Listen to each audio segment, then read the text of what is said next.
భాగ్యనగరంలో ఇల్లు కొనుగోలు చేయాలని భావిస్తున్నారా? అయితే ఖచ్చితంగా ఈ విషయం తెలుసుకోవాల్సిందే. ఎందుకంటే సిటీలోని ఏ ఏరియాల్లో ఇళ్లకు ఫుల్ డిమాండ్ ఉందో చెక్ చేసుకోవాలి. తర్వాతనే కొనుగోలు ప్రక్రియ ప్రారంభించాలి. ఎందుకంటే కొనే ఇంటి ధర భవిష్యత్తులో పెరిగేలా ప్లాన్ చేయాలి. 2024లో చూస్తే హైదరాబాద్లోని వాయువ్య భాగంలో రియల్ ఎస్టేట్ మార్కెట్ దూకుడు మీద ఉంది. అత్యధిక యూనిట్ అమ్మకాలను నమోదు చేసింది. సిఆర్ఈ మ్యాట్రిక్స్ సహకారంతో క్రెడాయ్ హైదరాబాద్ వెల్లడించిన డేటా ప్రకారం నగరంలో 65,177 నివాస యూనిట్ల అమ్మకాలు జరిగాయి. వీటి మొత్తం విలువ 1.13 లక్షల కోట్లు. నివేదిక ప్రకారం నగరంలోని వాయువ్య భాగంలో అత్యధిక యూనిట్ల అమ్మకాలు జరిగాయి. 2024లో నగరంలో జరిగిన మొత్తం అమ్మకాలలో ఇది దాదాపు 70% అమ్మకాలను నమోదు చేసింది.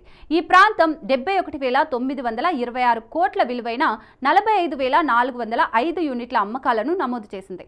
మాదాపూర్, మియాపూర్, మణికొండ, షేర్లింగంపల్లి, తెల్లాపూర్, నార్సింగి, పటాన్ చెరువు, గండిమైసమ్మ మండలాల్లో ఈ విక్రయాలు నమోదయ్యాయి. వాయువ్య హైదరాబాద్తో పాటు ఇతర ప్రాంతాల్లోని రియల్ ఎస్టేట్ మార్కెట్లలో కూడా అమ్మకాలు జరిగాయి. అయితే ఇవి తక్కువగా ఉన్నాయి. నైరుతి హైదరాబాద్లో 9,109 యూనిట్లు అమ్ముడయ్యాయి. మొత్తం విలువ 29,342 కోట్లు. ఇందులో కాటిదాన్, బాలపూర్ వంటి ప్రాంతాలు కూడా ఉన్నాయి. ఈశాన్య, ఆగ్నేయ హైదరాబాద్లో అమ్మకాలు ఇంకా తక్కువగా ఉన్నాయి.